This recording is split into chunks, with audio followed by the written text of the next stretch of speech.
Hello everyone, my name is Jay Haskamp and I would like to welcome you to another Frontier Precision Tech Talk. Today we are going to discuss setting up the base and rover settings in an RTK survey style. To begin, from the main access screen choose Settings, and then choose Survey Styles from the Settings screen. In this example we're going to create a new survey style, so pick the New button at the bottom of the screen and give your survey style a name. Choose the appropriate style type by selecting the drop-down list and choosing GNSS. Pick the Accept button to continue. We will start at the top by choosing Rover Options. Tap the Survey drop-down menu to select the appropriate survey type. In this example, we are going to use RTK. Tap the Broadcast Format drop-down menu to select the proper broadcast format. Most current Trimble equipment uses CMRX or a version of CMR. This must be set the same as at the base. For this example, we are going to choose CMRX from the list. Tap the Use Station Index right arrow and select any. Alternatively, you can enter in a station index number so you only see any base station broadcasting using that station index at the start of the survey.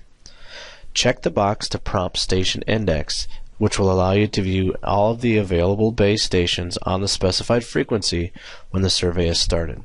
The station index is simply an identifier. When multiple base stations are transmitting on the same frequencies, the Prompt Station Index box displays a list of available receivers when the survey is started, so you can choose the one you want to connect to, opposed to Trimble Access searching and selecting a receiver automatically for you. Choose the Page button to move to the second page.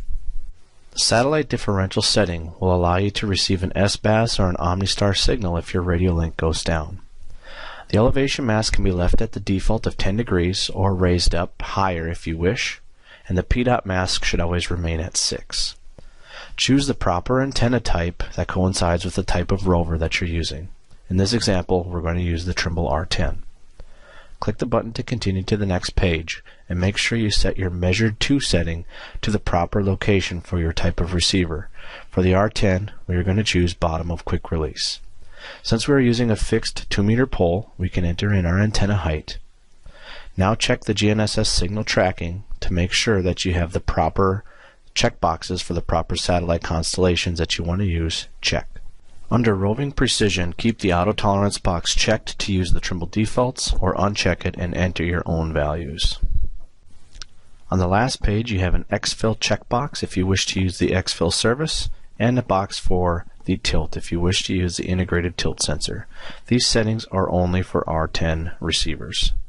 Pick the Accept button to continue, and now select Rover Radio from the list. The R10 in this instance uses its internal radio. You can see we have some other options here if you are running an external radio, but for this instance we are going to use Receiver Internal and keep the method to Trimble 450/900. Pick Accept to continue. Now choose Base Options from the list. Again, we are going to keep the survey type at RTK. And again, our broadcast format is going to be CMRX. Remember, this needs to match at both the base and the rover. Our station index we're going to change. The station index can be changed to any number between 0 and 31. It is an identifier that the base station transmits, so the rover and the user can determine which base station to connect to at the start of the survey. The elevation mask can be left at the default of 10 degrees. And we need to choose the proper antenna type for our base receiver. In this example, we are going to use the R8 GNSS. Choose the button to go to the next page. Again, select the proper Measure To point for your base receiver. For the R8 GNSS, we're going to choose Center of Bumper, and we're going to leave the antenna height a question mark since we are using a standard tripod and the height will vary between base setups. Again, check the proper checkboxes for the GNSS constellations you wish to use in your solution, and pick Accept. Now choose the Base Radio setting from the menu, and from the pull-down list, select the type of base radio that you are using. For this example, we're going to use the TDL 450, And for the R8 GNSS receiver, we are plugging into receiver port 1, and our communication baud rate needs to be set at 38,400. Pick the Accept button to continue, and choose the Store Soft key at the bottom of the screen to save the changes. This concludes our Tech Talk on base and rover settings in an RTK survey style. Hopefully you found this beneficial and will join us again next time. Thank you.